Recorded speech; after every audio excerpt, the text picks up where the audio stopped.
Hello, beautiful soul family. Rebecca here, your vibe mentor, bringing you another video on how to raise your vibration so you can live your best life. Oh, I'm so excited to be here with you.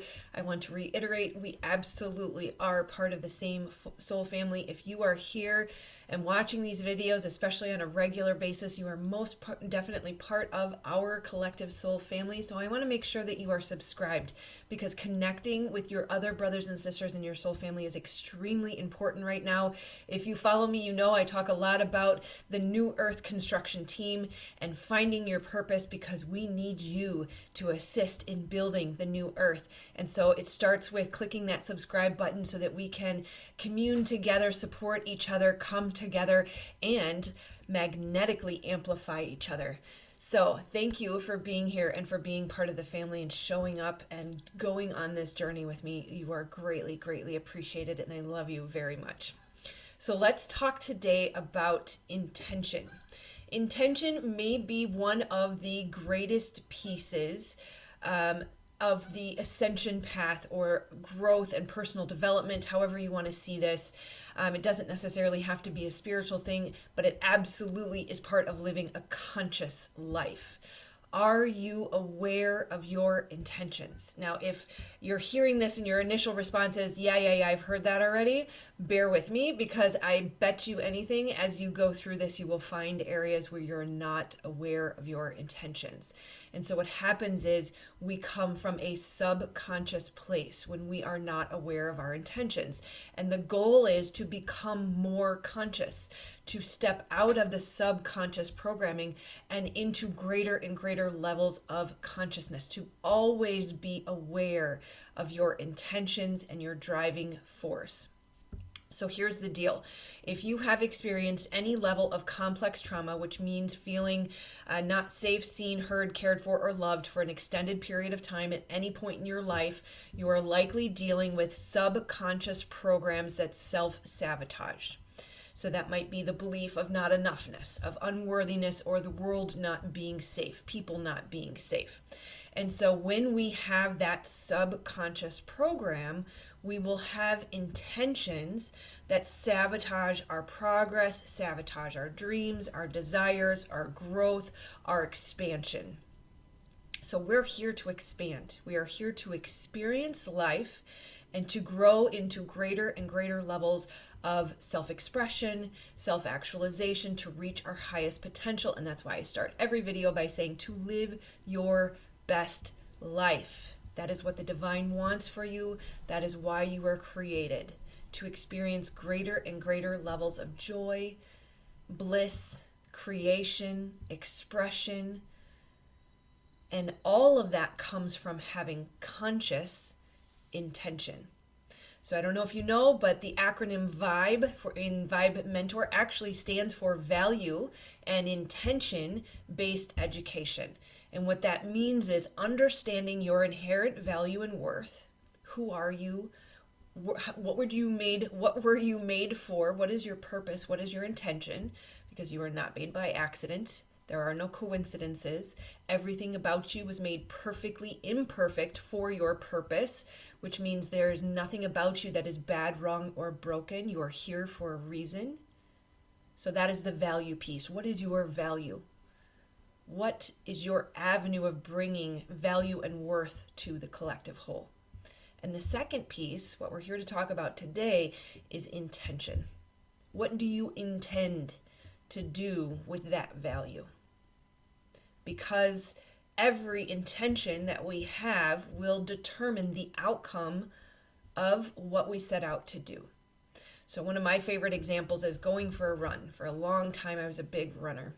That was kind of what helped me get out of depression and anxiety and change my physiology so I could really start to see the world in a different way, get my body in a place where the microbiome was functioning properly, the blood was flowing, we were detoxing regularly, and I would run and run and run and run. I ran more half marathons than I can count. I'm not sure, probably close to 10. And ultimately the goal of marathon is what put a kibosh on my running journey. But I learned through running that there were times where I would go for a run because I wanted to run. I wanted to get out some of this energy. I felt alive. I felt vibrant. I felt excited. I was ready to just get out there and hit the pavement and breathe the fresh air and watch the sunrise and run next to beautiful Lake Michigan. And that was the most beautiful experience. The run was amazing. I had so much energy. It wasn't hard. It was enjoyable and fun, and I loved it. My intention was positive. There were other days where I went for a run because I had to. Because in order to prepare for a half marathon or a marathon, you have to run 3, 5, 8, 10, 12, 20 miles a day. And so there were days where my intention was, I have to. I have to get out there. I have to do this. I will fail at my race. I will hurt my body. If I don't, I should, right? I was shoulding all over myself. And on those days, that run was really freaking difficult. I noticed this pattern of every 15, 20, 30 minutes, I would hit sort of a lull. It was like running in sludge. My legs were heavy. My run was slow. I wanted to quit. I was sweating. I was thirsty. I had to pee, whatever the thing was, to make my mind go, you have a reason to quit. We have a reason to say, this is enough. Let's turn back. Those runs were painful because my intention was not positive. There were other days, especially in the very early journey of running, where I was running to lose weight. I was running to punish myself. I was running because I wasn't good enough.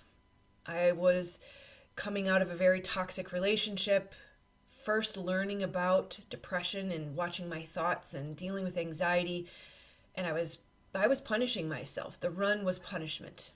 Get your ass up, get out there, and do something different with your life. Pull your frickin' shit together. And those were some of the hardest running days of all. Then you add in, there were other days where I had been on the running journey for a couple years, and I had moved past the I have to, and I had moved past the it's punishment, and I had moved into what a beautiful journey to be able to go and run these races downtown Chicago early morning with the fog still lifting with one of my best friends at the time.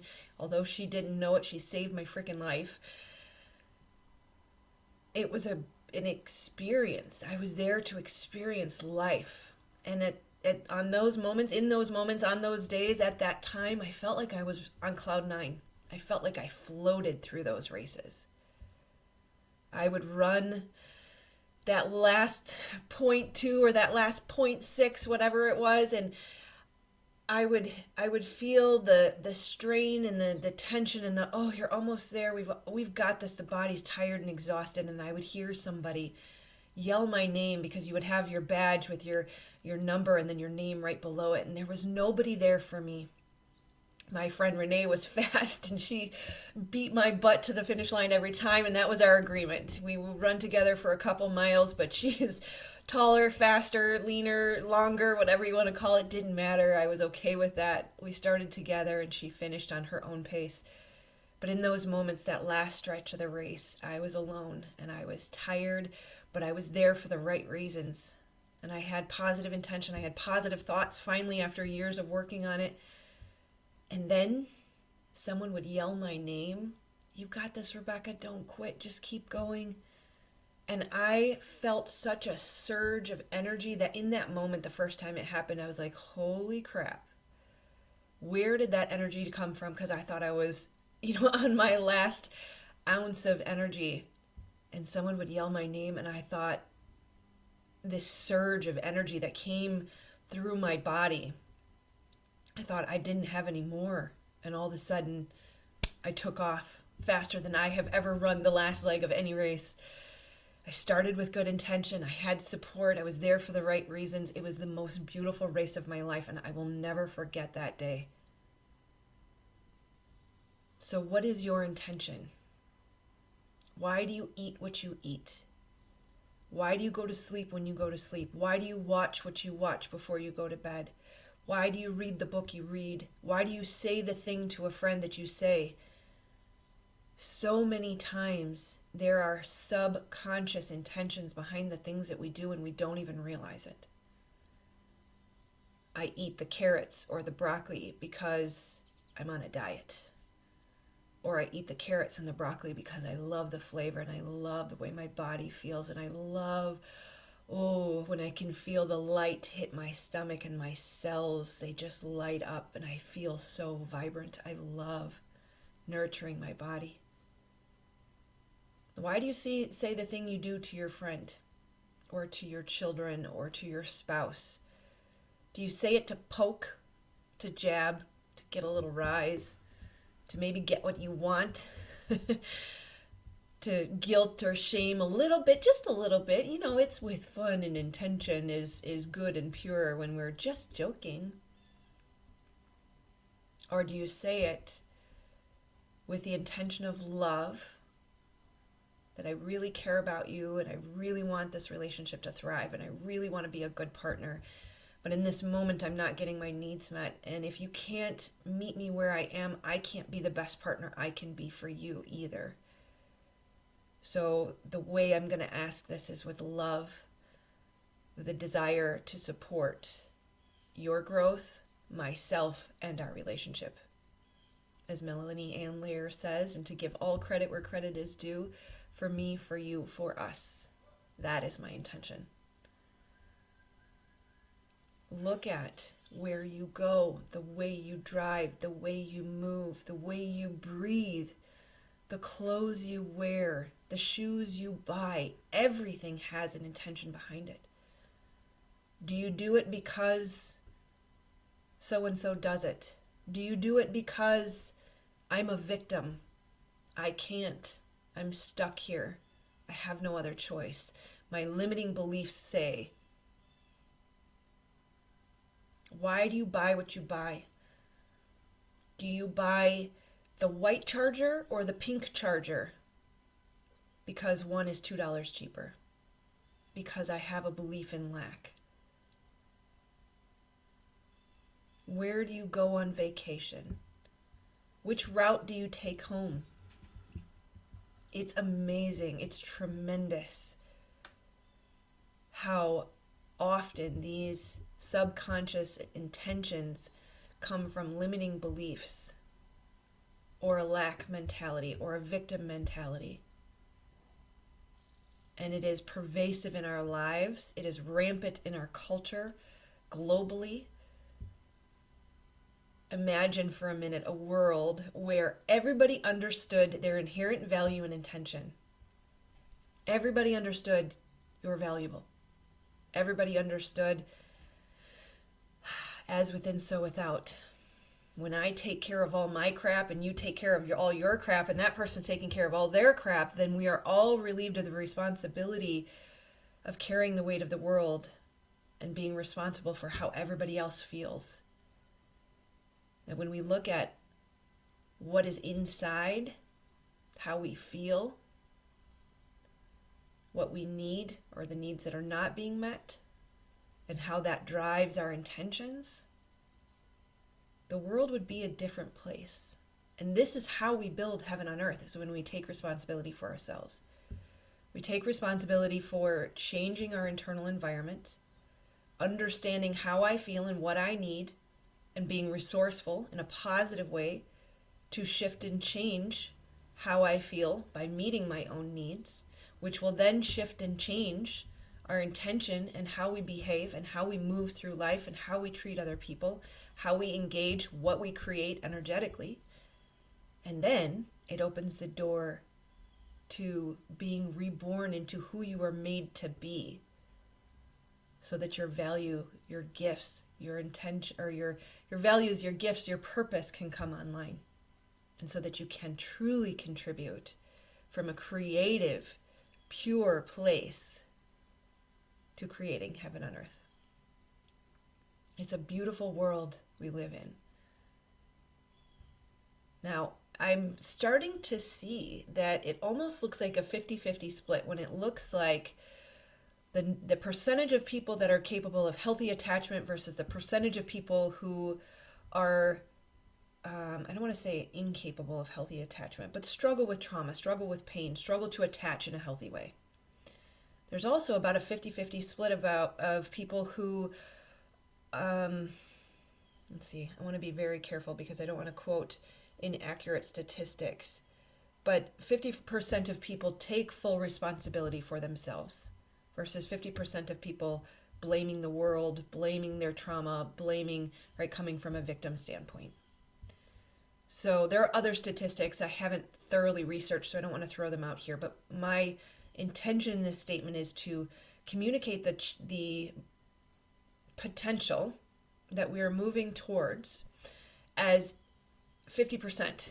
You have a 50% chance of meeting healthy people, 50% chance of living in a supportive environment, 50% chance of experiencing a beautiful life. And it makes so much sense, and it will come, more information will come around this. I've mentioned before, things did kind of percolate in my consciousness until all the information is assembled and I can deliver let's say a video filled with certainty around this topic. So we'll say for now it's in hypothesis stage. But we live in a world of duality. You can be on this extreme or you can be on this extreme. And it would make so much sense that the world is sort of split. 50% believe in their ability to create heaven on earth. 50% believe in their ability to experience healthy relationships. And 50% do not. 50% will create their own hell. 50% will remain in victimhood. 50% will struggle. And we are in a time where the world is splitting. That many people believe that we are under the thumb of some sort of control that we have no ability to influence. And it's unfortunate and sad for those who will choose to remain there. But know that if you are here and watching this, you have the choice. You have the choice to shift your intentions. You have the choice to choose to believe that you can be in this 50% that can manifest heaven on earth, that can realize their dreams, that can fully self-actualize, that can take the reins of your creative and manifestation abilities. Become aware of your intentions, become aware of your beliefs, choose to harness your ability and your power. Choose to heal the wounds that keep you from it. And so if when I say choose, it feels like, yeah, but I've done that and I can't get past this glass ceiling of trauma, this self-sabotaging. I have the desire, I have the willingness, but I just don't know how, then reach out to me. Because complex trauma, that feeling of being unsafe, unseen, unheard, uncared for, or unloved for an extended period of time at any point in your life has created a subconscious program that can be healed through brain spotting. There is a way out. You just need help. You cannot do it alone. It requires a mirror. It requires an amplification of source energy, which happens with two people. I can help you with that. That's not the point of the video. But you just know that you have the ability to choose. You have the ability to be part of this 50% if you're ready and when you're ready. But for today, for the sake of this video, just start to watch your intentions.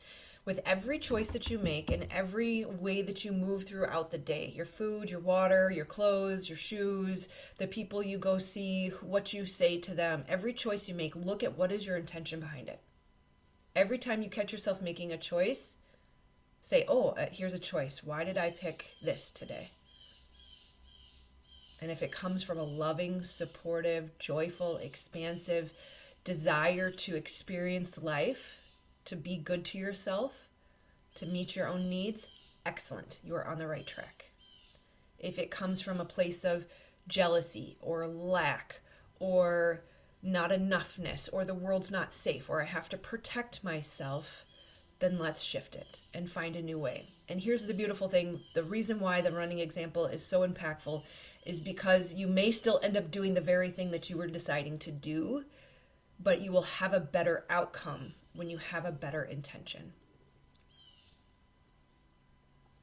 Okay, I'm going to close there.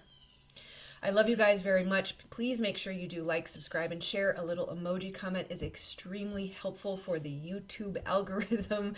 For those of you that watch me, you know I have a really hard time saying that, and we nailed it today, so I'm proud of myself. Please do click this button to subscribe to get notified of the next videos. Otherwise, this video is customized to your intentions, so enjoy if you would like to continue the conversation today. All right, I love you guys, and I will see you on the next video. Namaste. I love you.